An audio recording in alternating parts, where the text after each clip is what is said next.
Salut. Alors, je vous retrouve aujourd'hui pour parler de DME, ou diversification menée par l'enfant, qui est la méthode de diversification alimentaire qu'on a choisie avec le père de Rose. Alors pour nous, ça n'a absolument pas été une évidence. Je crois qu'on a commencé à entendre parler de la méthode en toute fin de grossesse. Ça ne nous intéressait pas spécialement. Puis c'était très abstrait pour nous aussi. On n'était même pas encore vraiment physiquement parents.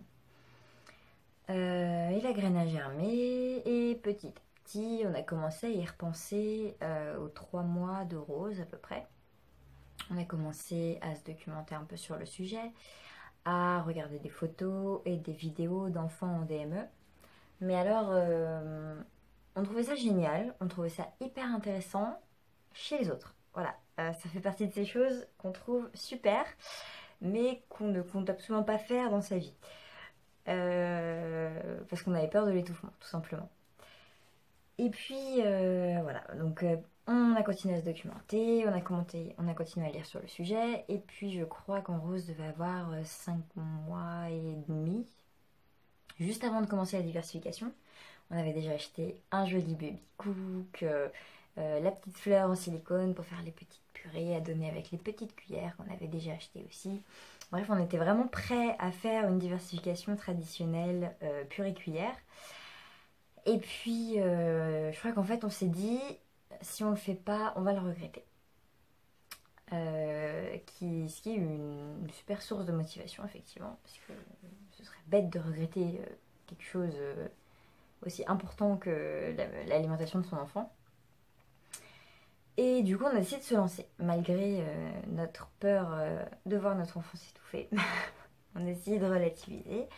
On était vraiment aussi bien documenté et très au fait de la différence entre étouffement et gag réflexe, alors que la plupart des parents ont tendance à confondre les deux, surtout par manque de connaissances. Donc on a commencé et je vais directement aborder le fameux sujet activation du gag réflexe, parce que qu'est-ce qui s'est passé au tout premier repas de Rose? Gag réflexe de la mort qui tue. Pire que tout ce qu'on avait pu lire ou voir sur le sujet, elle nous l'a fait. Alors je vais le raconter très brièvement et ensuite je vais essayer de faire une petite analyse de ce qui s'est passé. Donc Rose a détaché un morceau de banane qui était visiblement trop gros pour elle et qui s'est bloqué dans sa gorge. Pendant environ 15 secondes, elle a émis des sons gutturaux comme ça en salivant à l'excès pour essayer de faire remonter le bout de banane. Ça n'a pas fonctionné.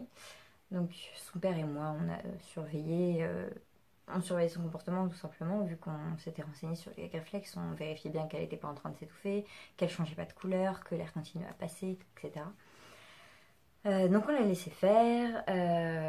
Étant donné que la salivation à l'excès ne faisait toujours pas remonter le morceau, elle s'est mise à vomir.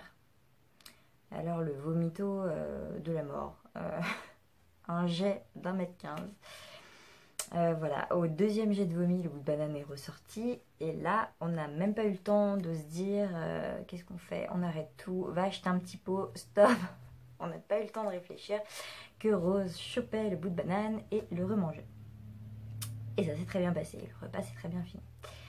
Pour elle, voilà, pas traumatisée du tout, nickel. Nous par contre, je pense qu'on était de la couleur de ce rideau.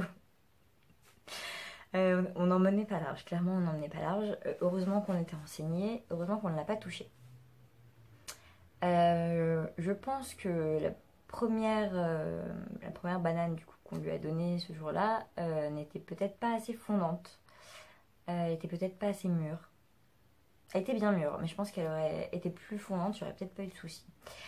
Je pense aussi que le fait qu'elle ait 2 dents a énormément compliqué son début de diversification alimentaire.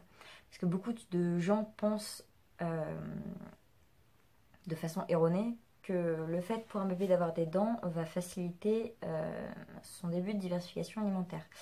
C'est l'inverse qui se passe en fait, c'est plutôt un handicap pour eux, parce qu'il faut déjà qu'ils maîtrisent l'appréhension de la nourriture, qui coordonnent la main, les yeux, la bouche pour venir amener la nourriture à la bouche, qui réussissent avec les gencives à en détacher un bout pile de la bonne taille, qui le mâchent, qui l'imprègnent de salive et qui l'avalent. Et si on rajoute à tout ça le fait qu'il y ait 2 ou 3 dents qui viennent parasiter tout le travail du bébé et voilà, lui mettre un peu des bâtons dans les roues, en fait, on se rend compte que bah, ça aide pas de commencer avec des dents, ça aide vraiment pas du tout. Et je pense aussi que c'est la raison pour laquelle Rose a continué d'avoir des gag réflexes pendant toute la première semaine. Pas aussi impressionnant que le premier qu'elle nous a fait avec le combo vomito et tout. Mais voilà, des petits gag réflexes. Et il lui a fallu, ouais, il lui a fallu une bonne semaine pour réussir à prendre le contrôle de ses dents. Je dirais ça comme ça. Avant, elle n'arrivait pas à détacher des morceaux qui lui convenaient. Juste un dernier point sur cette expérience de gag réflexe. Au moment, juste avant de sortir le bout de banane qui était coincé, Rose a fait ça. Donc elle s'est penchée en avant comme ça pour expulser le bout de banane. Et ça me fait penser à un point de sécurité dans la diversification alimentaire qui est très peu respecté. Je vois souvent des bébés qui sont attachés, harnachés dans leur chaise. Si jamais un bout de nourriture se coince, c'est le réflexe naturel de se pencher en avant pour expulser le bout une fois qu'il est remonté. Et voilà, j'ai vu Rose le faire. Et clairement, je ne veux même pas imaginer ce qui se serait passé si jamais elle avait été attachée par les épaules et que le bout n'aurait pas pu ressortir. Donc je voulais juste voilà, réavertir les parents. Je sais qu'il y a plein de critères de sécurité, qu'on vous saoule un peu avec ça. Mais vraiment, pour l'avoir vu de mes yeux, n'attachez pas vos enfants, ou en tout cas vraiment pas par les épaules. Je pense que c'est vraiment comme ça que les drames arrivent. Voilà.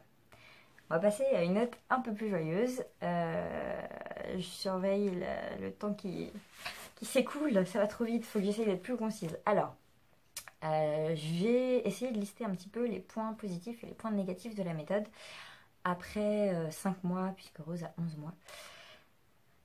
Après 5 mois de diversification alimentaire. Alors pour moi, le premier et le plus gros point positif, c'était le fait de pouvoir manger chaud à table avec le reste de ma famille en même temps et dans une assiette. Alors là, ceux qui ne sont pas parents ne vont pas comprendre pourquoi je vous dis ça, mais je sais que les parents de bébés très jeunes comprennent tout à fait ma position. Voilà, c'est vraiment fortement appréciable, une vraie renaissance après 6 mois à manger tiède ou froid dans des saladiers avec la moitié de la bouffe qui tombe sur votre bébé. C'est vraiment top de pouvoir juste mettre son bébé dans la chaise haute, lui donner à manger et manger votre repas chaud en regardant votre enfant manger. C'est indescriptible. Voilà, c'est une source de joie monumentale. Le deuxième point positif à mes yeux. Alors, je suis ravie que Rose ait pu faire sa découverte de l'alimentation et de la nourriture en ayant affaire aux vrais aliments. Alors, je ne dis pas que la purée, les petits pots, c'est du plastique. Mais voilà, je suis contente qu'elle ait pu voir que la courgette, ça fondait dans la bouche, que le concombre, il y avait des petits grains, qu'elle s'amuse d'ailleurs à gratter les petits grains depuis le début. De voir que quand la tomate était cuite, la peau se détachait, enfin voilà, ce genre de choses. Je suis vraiment contente voilà, d'avoir donné accès aux aliments naturels. Je sais pas trop comment dire ça, j'espère que vous voyez un petit peu l'idée. À ma fille pour commencer sa diversification alimentaire. Un autre point positif, ça concerne pour moi le fait de ne pas me prendre la tête avec les repas de mon enfant, comme je fais déjà depuis sa naissance, parce que Rose est allaitée. Je ne pèse rien, je ne réchauffe rien spécialement pour Rose. On n'achète pas un repas ou des aliments juste pour Rose. Voilà, pour moi c'est important, c'est vraiment un équilibre familial en fait. Voilà, il y a les repas de la famille et Rose prend les repas de la famille. Et on n'a pas à se soucier, à peser qu'elle ait pris 100 grammes de légumes, 20 grammes de protéines, machin, truc, bidule, une cuillère de machin. Voilà, clairement, moi, ça me prend la tête. Je trouve ça pas naturel du tout.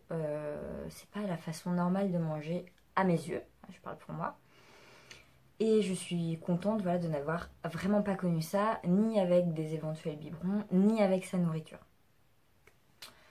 Je suis aussi ravie du coup qu'elle soit totalement indépendante sur sa faim, ses sentiments de faim et de satiété depuis sa naissance, puisque c'est elle qui contrôle voilà, tout ce qu'elle va ingurgiter tout simplement, que ce soit le lait ou les aliments.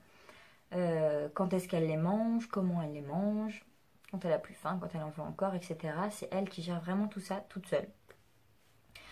Donc elle a vraiment une grande autonomie et indépendance à ce niveau-là. Et ça me permet d'appuyer d'ailleurs une petite réflexion sociétale au passage sur un grand paradoxe, je trouve, de notre société, puisque on veut parfois à tout prix et de façon antinaturelle au possible que les bébés soient autonomes et indépendants, mais des fois dès la maternité. Genre le bébé sort de toi, indépendance totale. Ça y est, stop, pas de câlin, pas de bisous, ne le prends pas contre toi, ne l'allaite jamais à la demande, etc. Non, non, juste non. Et déjà, c'est totalement impossible pour un petit enfant qui vient de naître. Sur énormément de points, il est entièrement dépendant de ses parents et c'est normal. Et à côté de ça, quand le petit bébé a une occasion d'être indépendant et autonome, on lui enlève. C'est-à-dire que l'enfant sait tout à fait à 6 mois attraper un aliment, le mettre à sa bouche, le mâcher, l'avaler, se resservir s'il a encore faim, arrêter quand il a plus faim. Il est totalement autonome de ce point de vue-là. Même choisi, voilà, de l'attacher dans une chaise et de lui demander d'ouvrir la bouche et de rester comme ça pendant que maman lui met dans le bec, ou papa, ou je ne sais qui, une cuillère d'aliments prémixés. C'est-à-dire que quand on y pense 2 secondes, c'est quand même une énorme aberration ce truc. On n'arrête pas de vouloir que nos enfants soient indépendants et le seul point sur lequel ils pourraient l'être, on leur empêche de l'être. On les met dans une passivité totale par rapport à leur alimentation. Voilà, je pose ça là. Je pourrais en parler des heures, mais je n'ai pas le temps. Mais voilà, pour moi, c'est quand même un énorme paradoxe de vouloir empêcher les enfants d'être actifs dans leur alimentation, alors qu'ils peuvent l'être dès le départ, dès le premier repas. Voilà.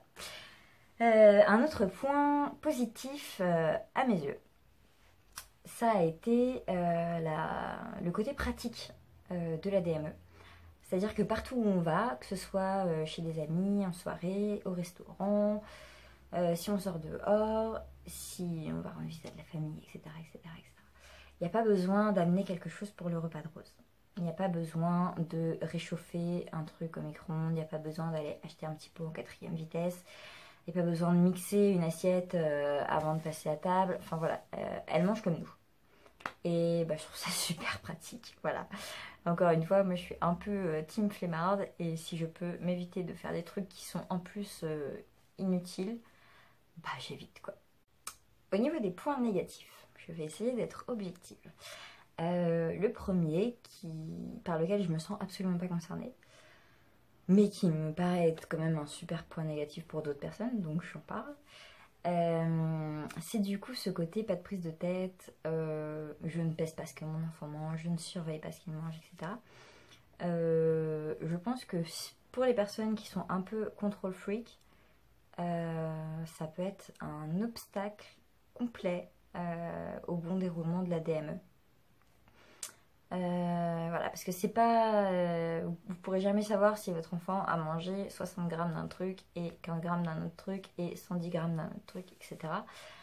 Donc si vous êtes plutôt de ce genre-là, soit il va vraiment falloir vous détendre, soit à mon avis on peut abandonner l'idée de la DME qui va plus vous stresser qu'autre chose. Voilà. Un autre point négatif à mes yeux, qu'il est vraiment à mes yeux, c'est la saleté. Alors oui, parfois chez moi ça ressemble à Bagdad. C'est la crise totale, de la bouffe partout. Pourtant on prend nos précautions, hein. On met des bâches, avant on mettait un tapis par-dessus le tapis pour pas salir. Rose est en couche, on a abandonné l'idée des bavoirs, même les bavoirs couvrants qui vont jusque là. C'est mort, elle arrivait à mettre de la nourriture à l'intérieur du bavoir. Bref, en fait elle expérimente, clairement. Et puis dès qu'il y a une nouvelle texture, ou une nouvelle saveur ou un nouvel aliment, faut tout tester forcément. On ne peut pas juste le manger, il faut tester l'effet sur les cheveux, il faut voir ce que ça fait si on s'en met dans le nez, il faut voir ce que ça fait si on l'étale sur les mains, puis sur la table, et hop, si on le lance à travers la pièce pour voir. Voilà, je vous laisse un petit peu imaginer le déroulement des repas parfois. Mais ce qu'on se dit avec mon mari, je sais pas si c'est pour nous rassurer ou quoi, mais en tout cas ça fonctionne, c'est que de toute façon c'est une phase par laquelle tous les enfants doivent passer à un moment. Voilà, au bout d'un moment, au bout d'un certain temps, l'enfant va plus accepter d'être passif comme ça, de rester la bouche ouverte en attendant que l'adulte daigne lui mettre un morceau de nourriture dans la bouche. Et au moment, il va vouloir se nourrir seul. Et bah, comme toute découverte, c'est une découverte de se nourrir seul. Il va falloir découvrir ça sous tous les angles. Donc, même les enfants qui ne sont pas en DME ont une phase où ils patouillent la nourriture et ils s'en mettent partout et ils l'en mettent partout. Bah nous, on la vit un peu avant tout le monde en fait. Voilà, avec un bébé beaucoup plus petit et avant tout le monde, mais finalement pour moi c'est une phase qui de toute façon arrive toujours à un moment ou un autre du développement de l'enfant et de la diversification alimentaire du bébé.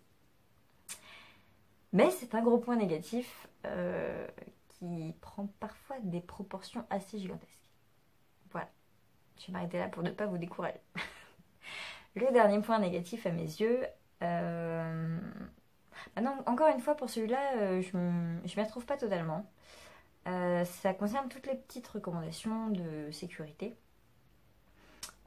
Si mon enfant a des dents, je lui donne ça, je lui donne pas ça. Faut plutôt cuire tel aliment de cette façon, et puis enlever la peau de tel aliment, et puis écraser tel autre aliment, etc. etc. Ça peut paraître énorme, une énorme quantité d'informations à assimiler, mais en fait, je pense que ça dépend de quand vous vous y prenez dans la préparation de la diversification alimentaire de votre enfant. Nous, en commençant vraiment sérieusement à se pencher sur le sujet aux alentours des 3 mois de Rose, donc avec 3 mois de réflexion, puisque les recommandations actuelles de santé sont diversifiées après 6 mois d'allaitement exclusif, au final, on l'a très bien vécu. On n'a pas eu l'impression de se bourrer d'informations, voilà, ça n'a pas été indigeste. Et puis surtout que, comme me dit son père, en général, c'est juste du bon sens. C'est pas si compliqué que ça, même si parfois on s'en fait une montagne, et que je veux bien croire que quand une maman choisit la DME juste avant de commencer à diversifier son enfant, ça peut faire beaucoup d'un coup, voilà, et ça peut effrayer, mais détendez-vous, en fait ça se passe très bien et c'est pas si compliqué. Je crois que j'ai fait le tour du sujet et de toute façon ça commence à faire longtemps que je parle, je vais me taire. Si vous voulez en savoir plus sur la DME, vous avez du coup le site Bébé Mange Seul qui est super bien fait, je l'adore. Ou sinon vous avez mon blog Aimer est toujours rose. J'ai fait une page qui s'intitule La DME qui explique grosso modo la méthode. Et sinon vous avez 2 autres catégories, donc la catégorie DME qui retrace en photo tous les repas de Rose depuis son premier repas, depuis cette fameuse banane et ce gag réflexe, ça c'est 6 mois, jusqu'à maintenant. Et vous avez une autre catégorie qui s'intitule Recettes DME où j'essaie de poster selon ma motivation et mon temps des recettes à partager en famille à partir des 6 mois du bébé. Voilà, j'espère que ça vous a plu. Ciao!